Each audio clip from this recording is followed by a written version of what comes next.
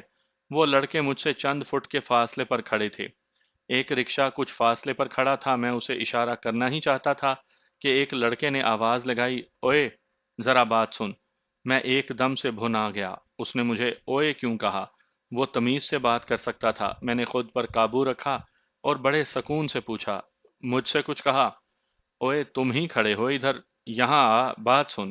اسی لڑکے نے بڑے متکبرانہ انداز میں مجھے اشارہ کرتے ہوئے اپنے پاس بلا لیا۔ میں نے خود پر قابو رکھا اور چند قدم چلتا ہوا اس کے پاس چلا گیا اور اس کے سامنے جا کر کھڑا ہو گیا۔ ہاں بولو، میں نے کہا۔ کہاں سے آئے ہو اور یہاں کیوں رہ رہے ہو؟ اس نے پوچھا۔ تم کون ہوتے ہو مجھ سے یہ سوال کرنے والے؟ میں نے بظاہر نرم انداز میں اس کے بات کا جواب دیا تو وہ حیرت زدہ انداز میں بولا، ہم؟ اوئے ہم اس محلے میں رہتے ہیں اور ہر ایرے غیرے کے بارے میں جاننے کا حق رکھتے ہیں۔ بتاؤ کون ہو تم؟ میں جن کے گھر میں ہوں وہ بھی اسی محلے میں رہتے ہیں۔ میرے بارے میں اگر بات کرنی ہے تو ان سے کرو۔ اور ہاں ایک بات غور سے سن لو، آئندہ اگر مجھ سے بات کرنی ہو تو اپنا انداز اور لہجہ ٹھیک کر کے بات کرنا۔ میں نے انگلی کے اشارے سے اسے سمجھایا۔ اس سے پہلے کہ میں اپنی انگلی پیچھے کرتا، اس نے اپنا ہاتھ بلند کر کے مجھے تھپڑ مارنا چاہا، لیکن میں نے اس کا ہاتھ کلائی کے قریب سے پکڑ لیا۔ اسے نیچے کی طرف لایا، وہ دوہرا ہوتا گیا۔ میں نے اسے جھٹکا دیا اور دوسرا ہاتھ اس کے سینے پر رکھ کر دھکیل دیا۔ وہ پیچھے جا گرا۔ یہ سب ایک لمحے میں ہو گیا۔ شاید اس لڑکے کے چوٹ لگ گئی تھی، وہ چند لمحے کھڑا ہی نہ ہو سکا۔ اسے اٹھتے ہوئے نہ دیکھ کر باقی ایک دم سے مجھ پر پل پڑے۔ میں ایک ساتھ سب سے نہیں نمٹ سکتا تھا، لیکن ایک ایک کر کے انہیں خود سے دور رکھنا تھا۔ تب تک مجھے ان کی طرف سے آنے والے تھپڑوں اور گھونسوں کو برداشت کرنا تھا۔ میرے سامنے جو لڑکا تھا اس نے میرے گریبان پر ہاتھ ڈال کر میری گردن کو پکڑا ہوا تھا۔ اس وقت تک مجھ پر کئی تھپڑ اور گھونسے پڑ چکے تھے۔ میں نے اپنے ہاتھ پھیلائے، مٹھیاں بند کیں اور پوری قوت سے سامنے والے لڑکے کی پسلیوں میں گھونسے مارے۔ ایک لمحے کو اس کا سانس رک گیا، اس نے میری گردن چھوڑ دی۔ میں نے سیدھے ہاتھ سے مکہ اس کے منہ پر دے مارا، وہ چیختے ہوئے پیچھے ہٹ گیا۔ میرے دائیں جانب جو لڑکا تھا اس نے مجھے پکڑنے کی کوشش کی، میں نے آگے بڑھ کر اسے جکڑ لیا اور اٹھا کر سڑک پر دے مارا۔ وہ دوبارہ نہیں اٹھ سکا۔ مجھ پر مسلسل تھپڑ اور مکے پڑ رہے تھے، لیکن اس وقت تک کمی ہو گئی تھی۔ میں مڑا اور جو سامنے آیا اس پر تھپڑوں کی بارش کر دی، بالکل اسی طرح جیسے کبڈی میں اپنے حریف پر تھپڑ برساتے ہیں۔ وہ فطری طور پر پیچھے ہٹتا چلا گیا۔ میرے تھپڑوں میں شدت آ گئی۔ ہم اس دائرے سے تھوڑا دور چلے گئے، میں یہی چاہتا تھا۔ اچانک میں نے اس کی ٹانگوں کے درمیان ٹھوکر مار دی۔ وہ ڈکراتا ہوا سڑک پر جا گرا۔ میں نے زور سے ٹھوکر اس کے سر پر ماری۔ وہ ادھموا ہو گیا۔ اس وقت دو لڑکوں نے مجھے پیچھے سے پکڑ لیا تھا۔ لاشعوری طور پر میں یہی اندازہ کر رہا تھا۔ کبڈی میں ایک داؤ دھوبی پٹکا ہوتا ہے، جس میں حریف کو پیچھے سے اٹھا کر یوں سامنے پھینکا جاتا ہے جیسے دھوبی کپڑے کو زمین پر مارتا ہے۔ میں نے ایک لڑکے کو پکڑا اور اسے دھوبی پٹکا مار دیا۔ وہ جیسے ہی سڑک پر گرا تو وہ اکیلا لڑکا صورتحال دیکھ کر بھاگنے لگا۔ میں نے ساتھ بھاگتے ہوئے ٹانگ اڑائی اور اسے دھکا دیا۔ وہ منہ کے بل سڑک پر جا پڑا۔ وہ سب زمین بوس ہو چکے تھے۔ بس یار، اس کی مریل سی آواز ابھری، ساتھ ہی اس نے شکست خوردہ انداز میں ہاتھ اٹھا دیا۔ یہ سب کچھ 2 یا 3 منٹ میں ختم ہو گیا تھا، لیکن ایک اچھا خاصا شور برپا ہو گیا تھا۔ سڑک اور گلی میں کافی لوگ باہر آ گئے تھے۔ میرے کپڑے پھٹ چکے تھے۔ میری جیب میں سیل فون بج رہا تھا، لیکن میں اس وقت فون نہیں سن سکتا تھا۔ کوئی بھی مجھ پر پھر سے حملہ کر دیتا۔ کیا ہو گیا لڑکو؟ ایک ادھیڑ عمر آدمی نے اونچی آواز میں پوچھا۔ انہی سے پوچھ لیں، میں نے اسی لڑکے کی طرف اشارہ کر کے کہا جس نے مجھ سے بات کی تھی۔ لوگ اکٹھے ہوتے گئے اور جتنے منہ اتنی باتیں ہونے لگی۔ وہ سبھی خاموش تھے، کوئی بھی جواب نہیں دے رہا تھا۔ ان سب نے ایک دوسرے کی طرف دیکھا اور کوئی جواب دیے بنا وہاں سے چل دیے۔ تو کسی نے پوچھا، بتاؤ تو صحیح بات کیا ہوئی؟ میں نے انہیں سب کچھ بتا دیا۔ وہاں لوگ میری طرف دیکھتے رہے اور انہیں جاتا ہوا دیکھتے رہے۔ انہی لمحات میں میرا سیل فون پھر بج اٹھا۔ میں نے فون نکالا تو وہ ندیم کی کال تھی۔ اوئے کہاں ہو؟ یار ادھر گلی میں گھر سے نکلتے ہی لڑائی ہو گئی، میں نے کہا۔